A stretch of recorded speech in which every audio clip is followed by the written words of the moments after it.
क्या चाहते हो, दिल में उतरना या दिल से उतरना? हाँ हाँ, कौन दिल में उतरता है? चाहे जो कौन कौन उतरता है? वही जिसके वचन अच्छे होते हैं। आदेश ठोकेगा कोई रोज रोज तो अच्छा नहीं लगेगा। हमारे गुरुदेव जब हम लोगों को व्याकरण पढ़ाते थे, हम लोगों से हमेशा कहते थे, देखो आदेश परक वचनों से बचो। शुरू से हम ब्रह्मचारी से तब से ही कहते थे, आदेश परक वचनों से बचो। हमें नहीं, सबको कहते थे। और जब व्याकरण पढ़ाते थे तो व्याकरण में एक आगम शब्द आता है, एक आदेश आता है। आगम का मतलब है किसी वर्ण के बीच में कोई व्यंजन या स्वर को जोड़ देना, व्यंजन को जोड़ देना, ये आगम है। बीच में किसी को घुसा देना आगम।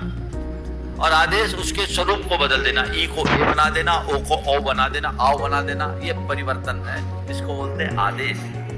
किसी को संयोजित करना आगम है, ये व्याकरण है, और उसके स्वरूप को बदल देना आदेश है। तो व्याकरण में एक सूत्र आता है, मित्रवत आगम शत्रुवत आदेश। आगम मित्र की तरह है क्योंकि ऐड हो रहा है, और आदेश शत्रु की तरह है क्योंकि स्वरूप बदल रहा है। व्याकरण में वो प्रासंगिक है, वहां बिना आगम और आदेश के हम शब्द की संयोजना नहीं कर सकते। लेकिन यदि हमारे गुरुदेव तो व्याकरण पढ़ाते पढ़ाते भी अध्यात्म का और व्यवहार का पाठ पढ़ाते सीख देते, तो वो कहते थे, देखो आदेश से बचो। जब एक दूसरे के लिए आदेश परख शब्दों का प्रयोग करते हैं, कटुता आती है, और हमारे वचनों में अनुरोध के स्वर होते हैं, मधुरता आती, आती कि नहीं आती? ऐसा आप कर लीजिएगा, ऐसा कीजिएगा, और इसकी जगह सीधे सीधे ऐसा आप कर पाएंगे तो अच्छा रहेगा। क्या हो गया? क्या है? हम नहीं कह सकते क्या हमारे पास शब्दों की कमी है? कोई पैसे लगते हैं? जब तुम्हारे पास शब्द का अपार भंडार है तो अपने शब्दों के संयोजना में कमी क्यों, कोताही क्यों? गांठ बांधिए आदेश परक शब्दों से बचने का। हमारे गुरुदेव आज भी आदेश परक शब्दों का प्रयोग नहीं करते। ऐसा कर सकते हो, कर लो नहीं बोलते हम लोगों को, जो हम तरसते हैं वो निर्देश देते हैं, और कहते हैं निर्देश और उपदेश को ही जो आदेश समझ ले वही सच्चा शिष्य होता है। निर्देश और आदेश को, उपदेश को ही जो आदेश माने वो इतना संयम। अभी जैसे चुलकी ने बोला ना कि पहले वो खुद करते फिर कराते, तो जब वो हम लोगों से बोलते कि आदेश से बचो, हमें हमेशा उनकी स्मृति रहती, इसलिए मैं भी यथासंभव कोशिश करता हूं आदेश परक वचनों से बचने की। आप अपने व्यवहार में उतार कर देखिए, चाहे घर परिवार में बेटा बहू हो या पति पत्नी हो, बाप बेटे का संबंध हो, अड़ोसी पड़ोसी का संबंध हो, नौकर चाकर का संबंध हो, आपके वचनों में आदर होना चाहिए। जो इंसान दूसरों का आदर करता है वही आदरणीय बन पाता है। तुम आदर करना नहीं सीखोगे तो तुम्हें आदर कैसे मिलेगा? सदैव ध्यान रखना, जो मान देता है वही मान पाता है। हमें एक छोटे आदमी को भी छोटा नहीं समझना चाहिए। आदमी किसी अर्थ में छोटा है पर किसी काम में तुमसे भी बड़ा हो सकता है। उसका काम तो वही करेगा।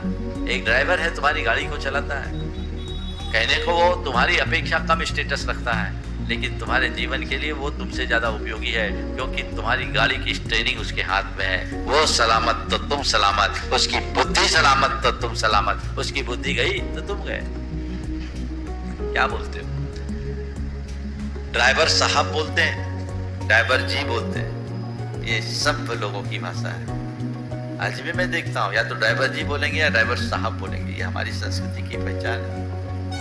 नौकर को नौकर नहीं बोलते, सेवक जी बोलते हैं, या कोई नाम है तो उसके साथ जी लगाने की परिपाटी है। लेकिन जो थोड़े अक्खड़ मिजाजी लोग होते हैं, थोड़े उद्धत और अहंकारी प्रवृत्ति के लोग होते हैं, सीधे सीधे तीखे लहजे में वह, और फिर थोड़ा अबे तबे भी हो जाए और उससे आगे भी कुछ हो जाए तो कहा नहीं जा सकता, है ना।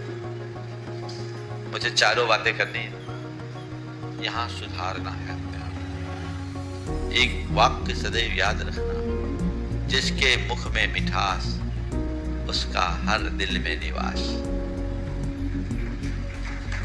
जिसके मुख में मिठास उसका हर दिल में निवास, जिसके मुख में खटास कोई न फटके उसके पास। मिठास चाहिए, माधुर्य का रस घोलो, सब तुम्हारी तरफ आकर्षित होंगे और वो भी आनंदित होंगे, तुम भी आनंदित रहो।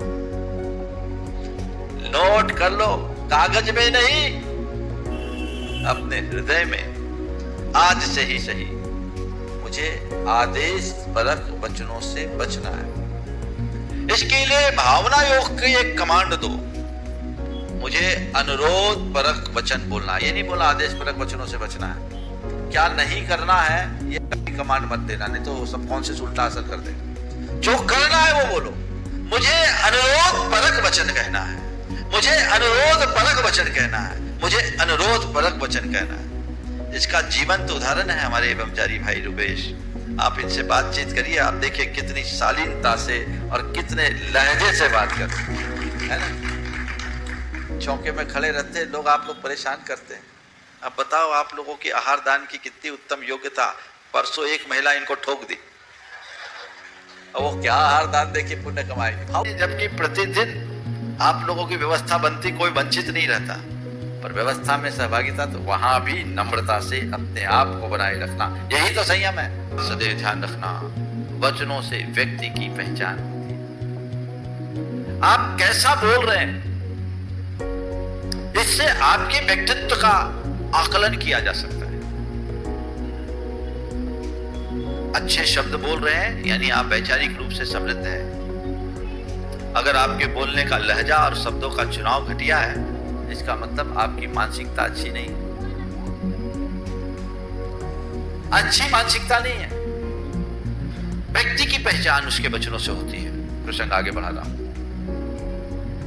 हमें आदेश परक वचनों से बचना है, तो उसके लिए मुझे अनुरोध परक वचन कहना। दूसरा, आरोप परक वचनों से बचे। आरोप परक वचन, प्रायः लोग जब कोई काम होता है, काम बने ना बने, सीधे सीधे आरोप जड़ देते हैं। इसने किया, उसने क्या, उसकी करतूत है, ये उसका करना है, वो करता ही नहीं, मुझे मालूम है, कोई जिम्मेदारी नहीं है, मुझे तो पता ही था। इस तरह की बातें रोज होती कि नहीं होती, और सास बहू में ज्यादा होती। फिर आरोप होने के बाद क्या होता है, प्रत्यारोप होता है। आरोप प्रत्यारोप की भाषा में क्षोभ होता है, खुद के मन में भी और सामने वाले के मन में भी। जो आरोप लगा रहा है वो असंतुलित है, और जिस पर आरोप लगाया जा रहा है उसका भी दिमाग असंतुलित होगा। काम बनेगा कि बिगड़ेगा? आरोप लगाया। किसी भी व्यक्ति को आपने कोई काम दिया, अब आपको उसकी इंक्वायरी लेनी है। आपके पास दो तरीका है।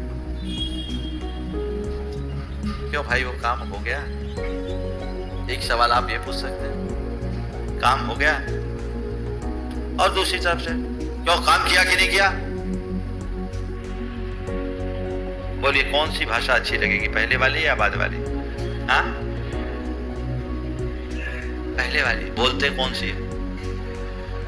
हाँ, बोलती कौन सी हो? हाँ, क्या है, खेल बिगड़ता है। अब तक जो किया सो किया, आज से हम बदल सकते हैं कि नहीं?